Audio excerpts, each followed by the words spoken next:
Hello, Siegel Safari. It's Mrs. Siegel, back to read the final 3 chapters of Rotten School, The Big Blueberry Barf-Off.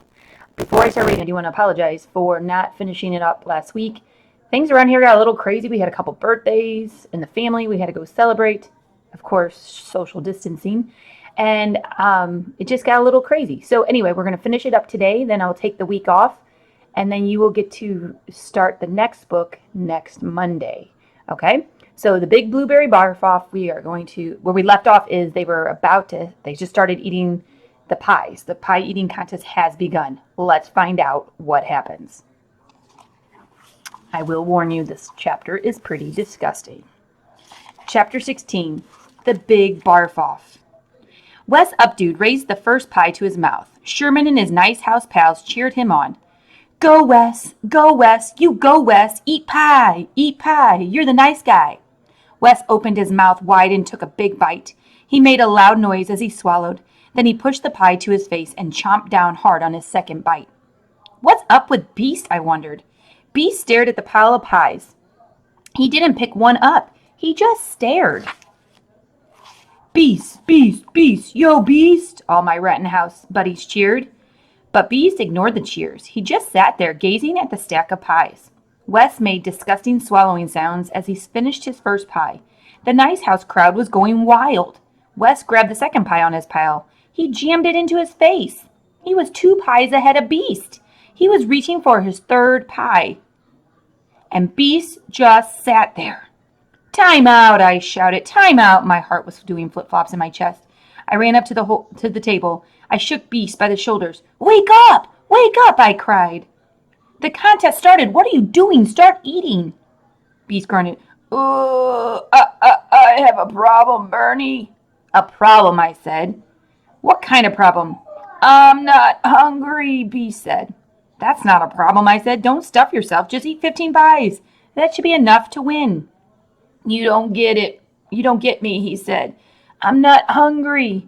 Sherman bet me I couldn't eat 50 cheeseburgers at dinner. I won the bet.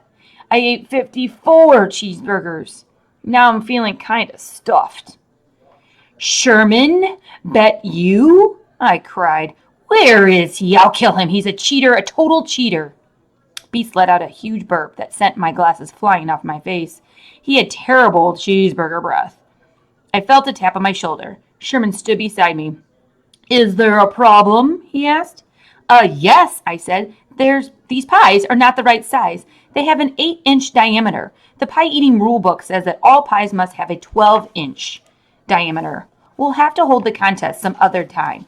Sherman shook his head. Bernie, you want out because you know you don't stand a chance. Beast rubbed his bulging stomach. I have a stomach ache, he moaned. I couldn't believe it. All that scheming, all that planning and thinking, and now I was going to lose? From now on, the only time I'd ever see Sherman's watch was when I carried him to class in the morning. But I had no choice. No way I could back out now. I was defeated, doomed. Okay, I sighed. Let's keep going. Suddenly an idea flashed into my mind. Beast, start eating, dude, I whispered. If you eat 20 pies, I'll buy you a Snickers bar for dessert. Beast raised his head. Snicker bars are his favorite. Can I have 2? He asked. 2, I said. Just eat, eat, eat. The contest started again. Beast grabbed up 3 pies at once and shoved them into his face. They disappeared in seconds. His face was covered in purple. Blueberries dripped from his hair and down his shirt. He grabbed 2 more pies and shoved them into his open mouth. Grunting, smacking his lips, Beast finished the first stack of pies. Belzer ran over, carrying another stack. Beast opened his mouth in a powerful blueberry burp that knocked 2 kids over and peeled some of the wallpaper off the wall. Then he dug into the second stack, slurping and grunting as he ate. Blueberries poured down his shirt, his pants, into his shoes. His whole face was stained purple. The juice puddled around the table. He shoved pie after pie into his mouth and didn't bother to swallow. Oh no, Sherman was slapping himself on the head. Oh no, he did it to me again. Bernie did it to me again. Sherman slapped himself again and again. Sherman knew he was a loser. He knew the watch was mine. Score one more victory for the good guys and Bernie B. This is when it gets gross. Wes Updude kept trying. He picked up his third pie. He started to shove it into his mouth, but he suddenly stopped. The pie fell from his hand. He stood up. His face was bright purple. His eyes bulged. Oh! He let out a groan. He grabbed his stomach with both hands. He opened his mouth and barfed blueberry gunk all over the table. Wes heaved again and again, sending up waves of blueberry pie. Some of the Nice House kids were standing too close. Wes spewed a gusher of blueberry barf all over them. Kids ducked and ran for cover. The Rottenhouse guys kept on cheering, "Beast, beast, beast," because he wouldn't stop. Beast just kept shoving pies down his throat. He didn't stop until all 25 pies were gone. Sherman slapped himself in the head a few more times. "Bernie did it to me again. Bernie did it to me again. He did it to me again," he kept repeating. With a long, sad sigh, he slid the watch off his wrist and handed it to me.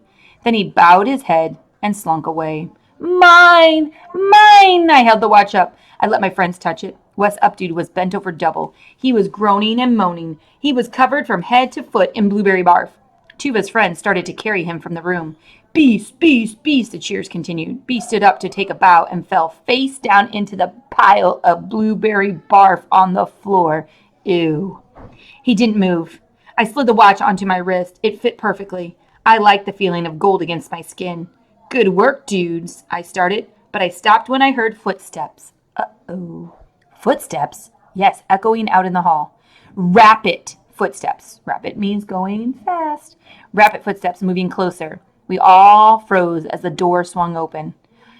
"Miss Monella," I cried, "what are you doing here?" Uh-oh. What do you think chapter 15 is called? Yep, bust it. Oh, sorry, chapter 17. Bust it. Miss Monella let out a cry. April May June stepped in behind her. She gasped and clapped her hands to the sides of her face. "Well, goodness gracious! This sure enough looks like some kind of crazy party. What are you all doing in here?" Miss Monella demanded. Her eyes wide, she gaped at Beast, face down in the thick purple pile of pie. She saw Wes heaving up some more blueberry barf onto the floor.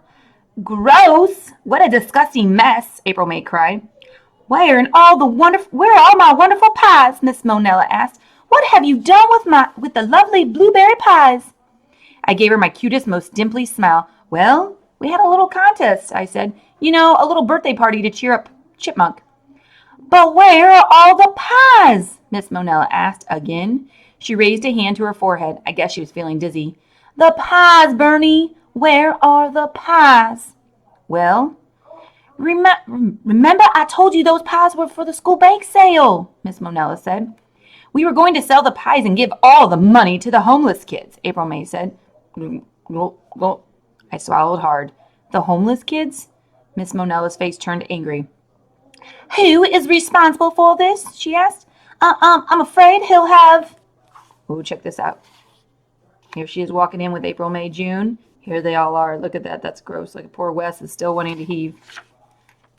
"To come with me to the headmaster's office." "It was all Bernie's idea," Sherman said. "I tried to talk him out of it. I told him he was breaking all the rules. I begged him, but Bernie wouldn't listen to me." Uh-oh, a bad moment for Bernie.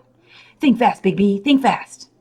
"Wait," I said. "I have something for the homeless kids. This is better than a bake sale." I pulled off the watch and held it up. "This watch is worth $500. I'm donating it to the homeless kids." My hand shook as I handed it to Miss Monella. I watched the gold disappear as she wrapped her hand around it. "Gone. Gone forever." "Why, thank you, Bernie," she said. "That's so wonderful and generous of you. Now stop cleaning up this classroom before I pound your butt." Chapter 18, Dance Lessons. We found mops and buckets in the supply closet and started to wash up the piles and the puddles of blueberry gunk.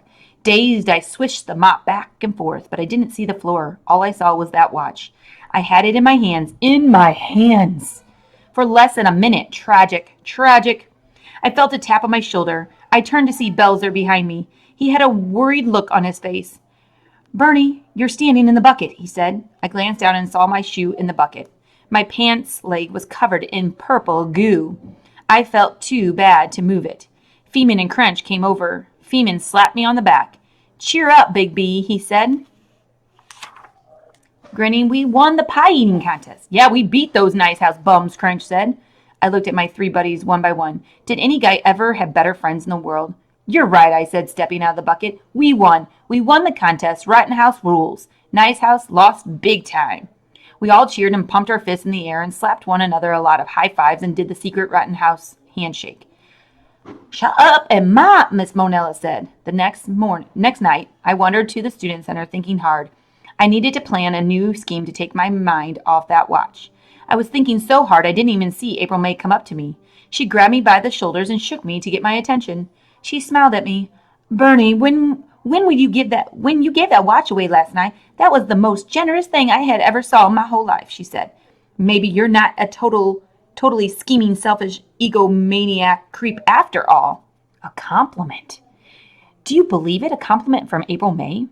"The dance lessons are just starting," April May said. She took my hand and started to pull me down the hall. "Come on, let's take them together." Yes! Victory! Victory! Who needs a stupid watch? Bernie is king again. We walked about 4 steps when I heard a shout behind me.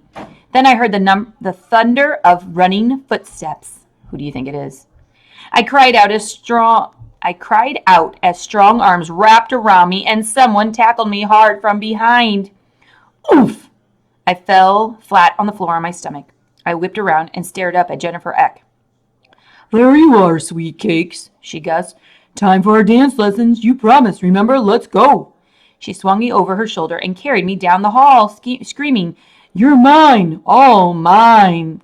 April May stood frozen in the hall with her mouth hanging open. "Bernie," she called. Bouncing on Jennifer Eck's big shoulder, I sadly watched April May fade into the distance. "April May," I shouted, "I have one question. I have to ask you." "A question? What is it?" she shouted back. "Would you like to buy a t-shirt?" The end. So what do you think? I hope you liked that one. That was a lot of fun. Bernie gets into a lot of silly schemes and he does a lot of silly things, but he really, truly is a nice kid. Anyway, so you can see the next, this is book 2, is called The Great Smelly Bee. It's another good book. And so I will begin reading that next week. So I'm going to give you this week off, spring break. Enjoy. And I hope you all are doing well. I miss you very much. And I will continue reading so that we can enjoy these books together. See you later. Have a good day.